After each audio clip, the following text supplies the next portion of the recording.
Okay, so I want you to go ahead, move my book. Go ahead and underline the correct word to complete the sentence. If two triangles are congruent, corresponding angle measures are what? Think of congruent figures. Corresponding angles are what? The same. The same, which means, well, congruent. Yeah. And corresponding side lengths are the same or different for congruent figures? The same.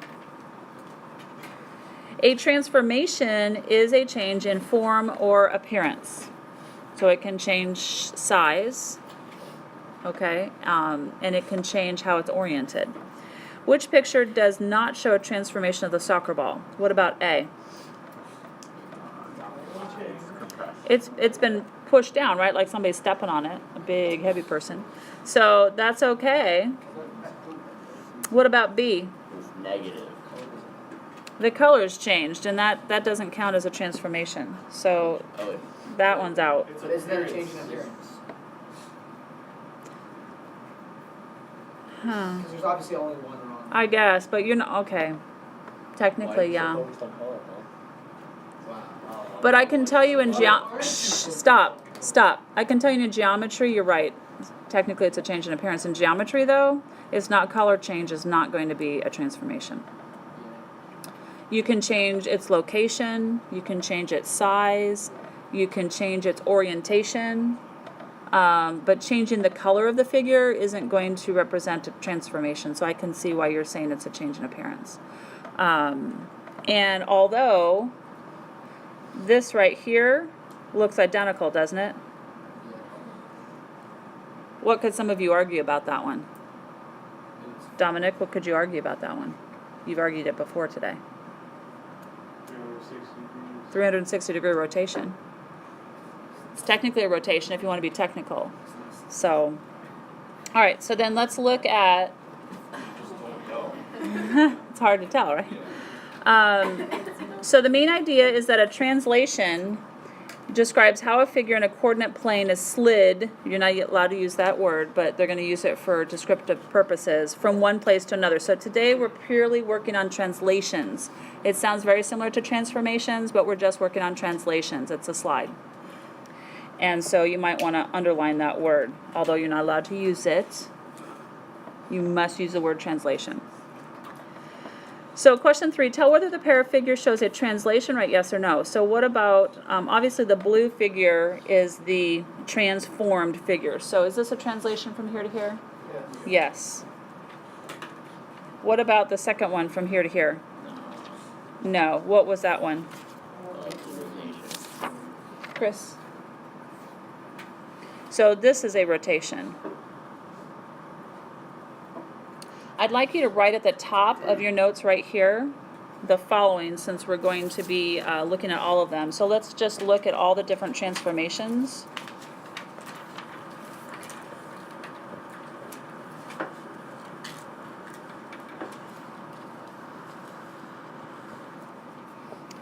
So the first one that we're going to be looking at is the one that we're looking at today, which is translations.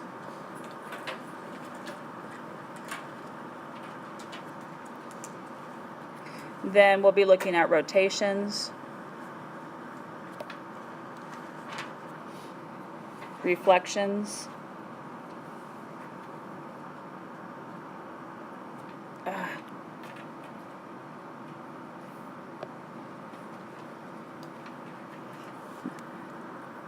so translations, rotations, reflections, and then finally will be dilations.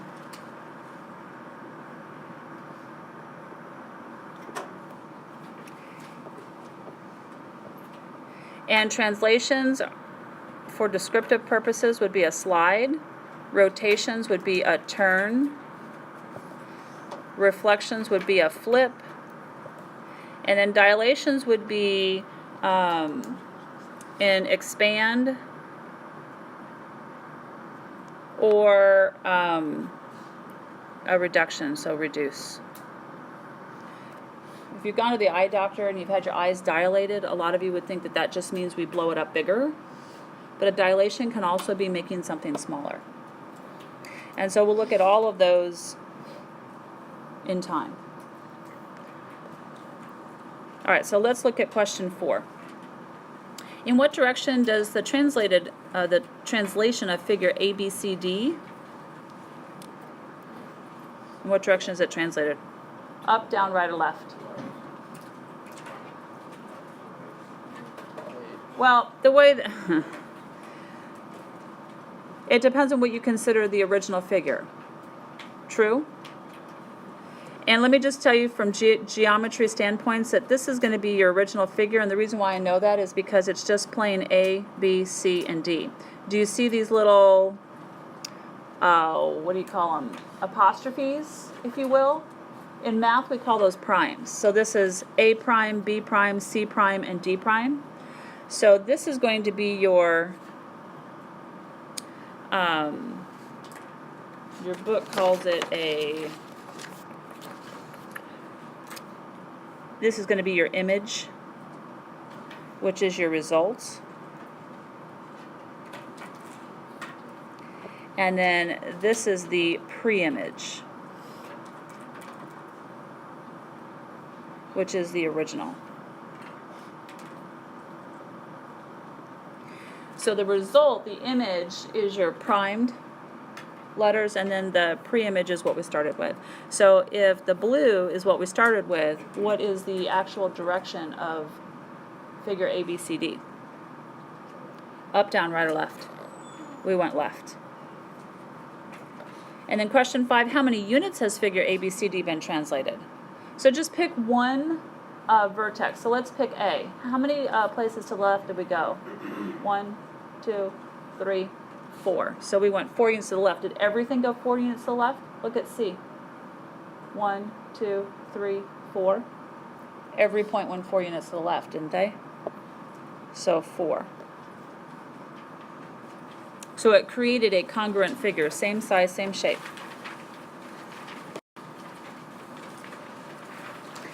All right, so key concept. A translation is a transformation that maps all points of a figure the same distance in the same direction. What's wrong, Mariah? Nothing. Are you good? Yeah. Okay. All right, so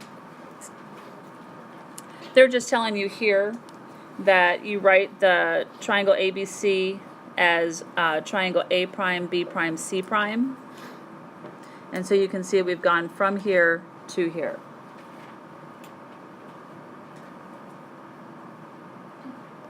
And then they're going to use this word rigid motion. A translation is a rigid motion with the following properties. And so all this means is that the distance, this A to A prime, remember that means the distance from A to A prime, the distance from B to B prime, the distance from C to C prime. So those are distances. So the distance from one point to the translated point are identical. And then they're saying here that the angles are equal measures. In other words, the angles haven't changed. And so a rigid motion, because they're going to keep asking you about this, a rigid motion, bless you, means the pre-image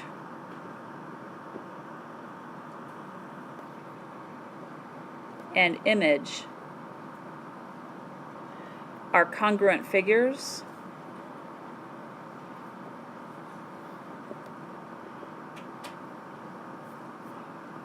That's what I like to call them, congruent figures. It's the easiest way to identify it, but your book will say same directed distance and same angle measurements.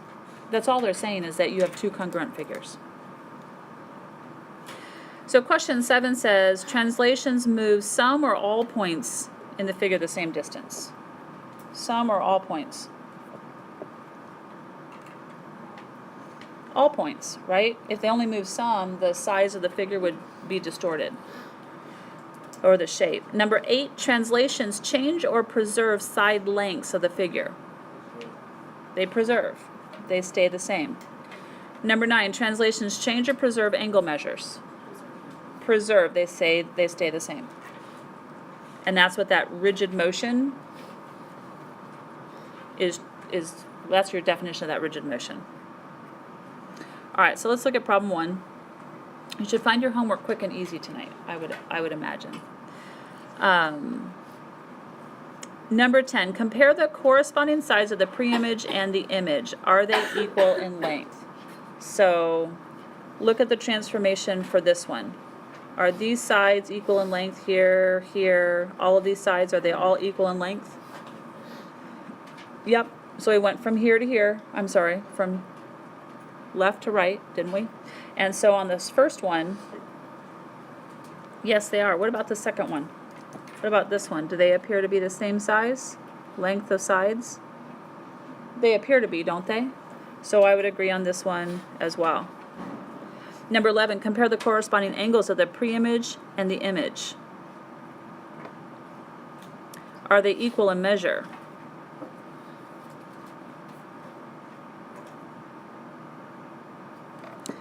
So don't focus on whether it's a translation. Focus on what they're actually asking. So are these equal angles here? Those are corresponding, right? Yep. And how about those? And those? And we know those are, why? What are they called? Vertical angles. So for the first one, the answer is yes. What about the second one? What corresponds on this one over here? The upper one, the left one, or the right one? For this one? This right one. Do they appear to be equal? Yeah. Yep. What about these two? And these two? Yep. Is this a transformation? I'm sorry, is this a translation? No, what is it? A reflection, right? So, but that doesn't mean that we can't answer yes to that. Rigid motions occur in other transformations other than translations, and that's what this question is kind of leading you to. So a rigid motion preserves side lengths and angle measures of the pre-image. So transformation A is or is not a rigid motion? It is. And what about, it should have been transformation B right there. That's a typo. Transformation B is or is not a rigid motion? Is. So they both are. All right, go to the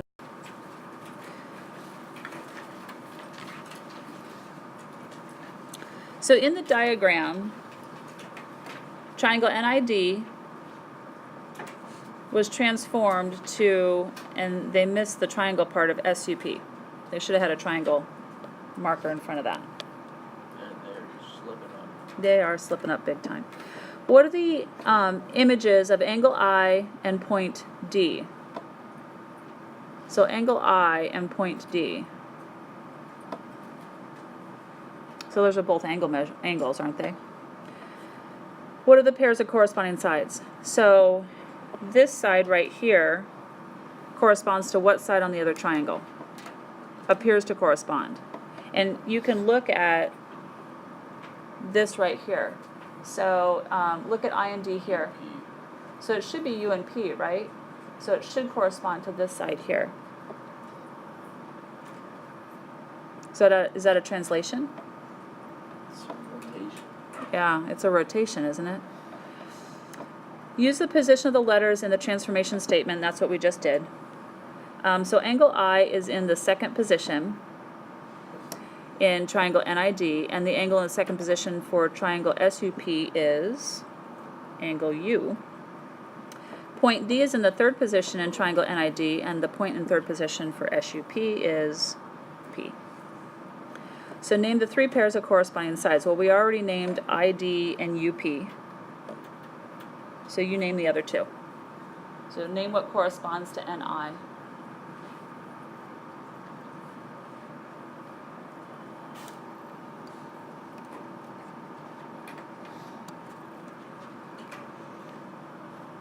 To what corresponds to NI? SU. And what corresponds to ND? SP. And we're just naming the same numbers on those sides. Problem 3, find the image of a translation. So what are the images of the vertices of T, which is 1, negative 4, in triangle ABC? And graph the images of triangle ABC. So first you're going to identify the coordinates of the vertices of ABC. So let's start there. What is the coordinates of point A? -2, +2, right? So let's put that in there. -2, +2. What are the coordinates of B? 1, 1. And what are the coordinates of C? What is it? 0, -1. I didn't think I heard the 0 come out. So what they're giving you here is called a translation rule, right here. And what that means is you are, because this is positive here, you are adding a 1 to each x value. And because this is negative here, you are subtracting a 4 from each y value. So you are adding a 1 and subtracting a 4. And that's based upon the sign of what you see right here. And so we're just going to use our algebra and add those, and you can see that they've set it up for you here. We're going to add 1 and subtract 4 from each of the original angles. So we're going to go ahead and put each of these values back in. So for point A, we have -2, and we have +2. And for B, we have 1 and 1. And for C, we have 0 and -1. And so we're going to get our translated points. What is -2 plus 1? -1. What is 2 minus 4? 2 minus 4? -2. And so let's just plot that point A prime, -1, -2. With that plot right here, and this would be A prime. And you can see that from this point here, we went to the right 1, and we went down 1, 2, 3, 4, and that did work. And so finish it up. What is 1 plus 1? That's a tough one. 3. Funny. 2. What's 1 minus 4? -3. So let's plot that point. To the right 2, but down 3. So this is B prime. And then for C prime, we have 0 plus 1. 10. Ian, you could go sit outside at any point. It's not time to be a clown. And then -1 minus 4. What's a -1 plus a -4? -5. So we're going to go to the right 1, but down 5. Can I go down 5? No, we're going to just guess. So this is C prime. And then we're going to connect. You connect with a straight edge. I have no ability to connect with a straight edge here. That's really sad. But does that look like it was translated to the right 1 and down 4? Give or take a few. Yes. Okay. All right, so then look at 18. Oh, we already plotted them. Never mind. You can put an arrow for 18. We did it there. All right, next page. Last problem. Sometimes they're going to make you write a rule to describe the translation. So they're going to give you the picture, and they're going to give you the translated points. And so on this one, the translated image of triangle LMN is triangle L prime, M prime, N prime. And they give you the ordered pairs of L prime. If I were you, I would find it easier to plot the ordered pairs and count. You could use your math. That's certainly an option. And that's what they have you do here. But let's go ahead and plot the point 1, -2. Wouldn't that be here? And that would be L prime. So just plot 1 point. And let's count from L to L prime. So we're going to go to the right 1, 2, 3, 4, 5, 6, 7. So for our translation rule, we are going, what did I just say, 7? And then we are going from here, we're just going down 1. So wouldn't it be 7, -1? That's your translation rule. And so notice what they've done to L.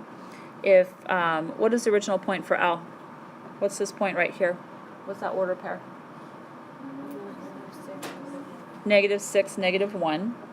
So we have -6, -1. And then this is the ordered pair for L prime. And so they're just taking 1 and they're subtracting what from it? That -6. So this is how you could do it using your algebra. What's 1 minus a -6?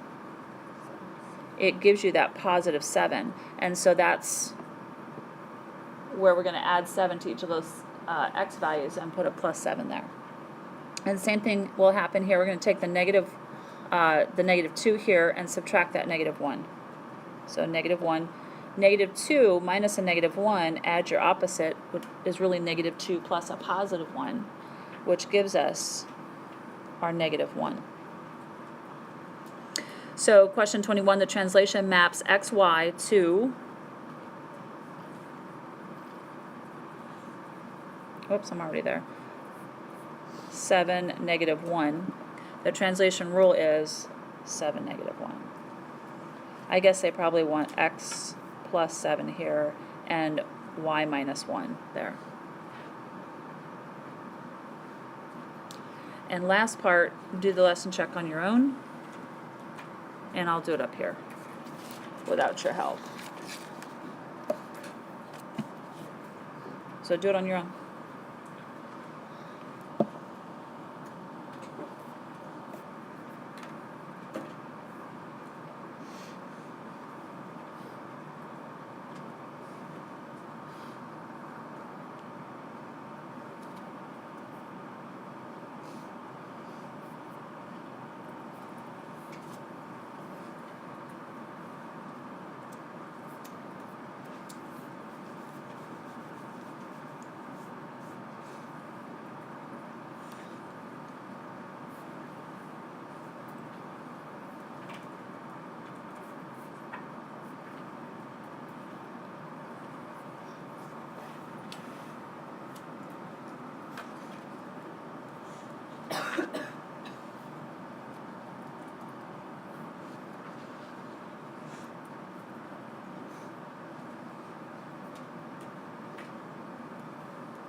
All right, compare with those around you.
Okay, so let's talk about, you could argue a couple of different answers for some of these on here.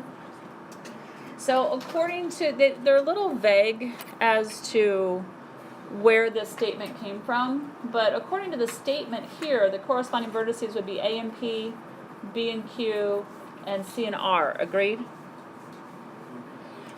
And if you look at the corresponding vertices from the diagram, it's hard to tell whether A and R correspond or if A and P correspond, just looking at the diagram, because doesn't it appear to be two isosceles triangles?